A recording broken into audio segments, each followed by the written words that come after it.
दिल में करुणा के भाव जगाए, खुशहाली हर घर फैलाए, मोह माया के बंधन झूठे।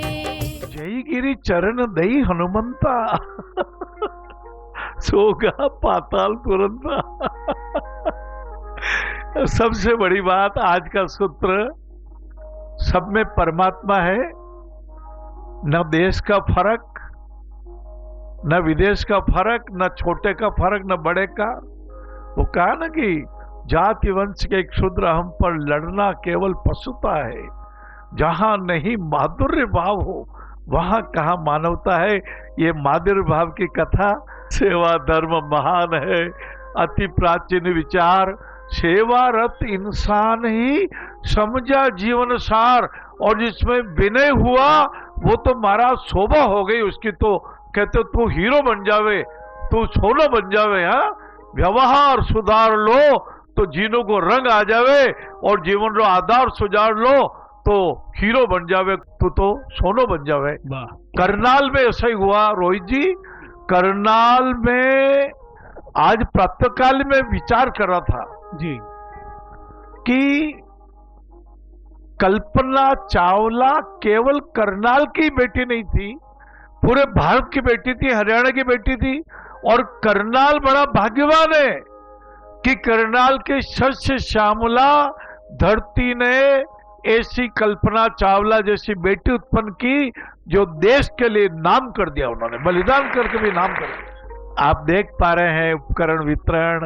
नारायण सेवा ने किए जहाँ पुण्य का, भान का कटोरा करनाल उसका नाम। करनाल नगरी जोड़ने वाली नगरी, करनाल नगरी मिलाने वाली नगरी।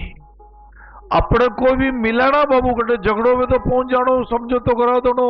प्रश्नों की श्रृंखला के माध्यम से एक बार ले चलते हैं आप सभी को राजकोट, गुजरात की वह पावन भूमि, सौराष्ट्र की वह भूमि जहां सेवा का यह शिविर लगा हुआ है। और यहीं से आती है करुण पुकार एक माँ की, जिसके दोनों भाई आपस में एक दूसरे से ईर्ष्या करते, छोटे भाई बड़े भाई की तरक्की से जलते हैं। संभवतः एक ही तरह का व्यापार है, और माता की व्यथा यह है कि दोनों भाइयों को कटते हुए, टूटते हुए, लड़ते हुए नहीं देख सकती। मेरा मन भी विचलित हो गया बाबू।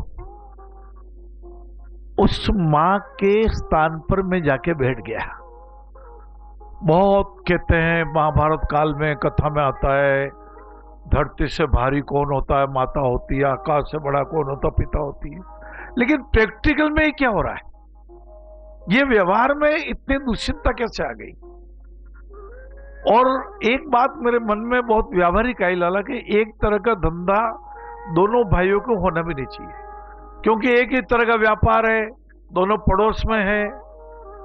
दोनों यदि नहीं भी कुछ करेंगे तो उनके मुनि भी कुछ कर देंगे। भाई इशारा से बुला लिया ग्राहक को, इधर बुला लिया तो कहेगा अरे मेरे ग्राहक को आपने क्यों बुला लिया, मेरे ग्राहक को मैं 15 रुपए में चीज दे रहा था, आपने 12 रुपए में देके मेरा तो धंधा चौपट कर दिया। परंतु ये भावों से, ये भावों के मन के मेल से अशुद्धि पैदा होती है। इसी से फिर सत्कर्मों में विवाद आती है, इससे सतवाणी भी विवाद आती है। सम्यक ज्ञान नहीं होता, योग कर्म से कौशल नहीं होता। योग जो कर्म को कुशलता के साथ किया जाता है वो योग है। तो भाई और बहनों, जैसे रोहित के पास कई प्रश्न आते हैं, मेरे भी व्हाट्सएप में, ईमेल में, एसएमएस द्वारा कई प्रश्न आते हैं। और सबसे बड़ी खुशी मुझे इस बात की इन दिनों में कि जो नारायण परमानंद दर्शनों की बात आ रही है कि सम्यक ज्ञान हो, सम्यक भाव हो, सम्यक वाणी हो। वाणी अर्थात कटुता नहीं। कभी कभी कहते हैं ना ज्ञानेंद्रिय कितनी होती है, तो आमतौर पे कहते हैं 5 ज्ञानेंद्रिय होती है। आंख है, कान है, नाक है, जिह्वा है और त्वचा है। परंतु भाई मन भी ज्ञानेंद्रिय का राजा है। हाँ, मन ये सुख और दुख तो मन ही प्राप्त करता है। भय मन में होता है, निडरता मन में आती है, हाँ, हर्ष मन में होता है, चिंताएं मन में होती है, आंख कान में चिंता नहीं होती है। अपने को जैसे ये चिंताओं को इसमें कूड़ेदान में डाल देना चाहिए।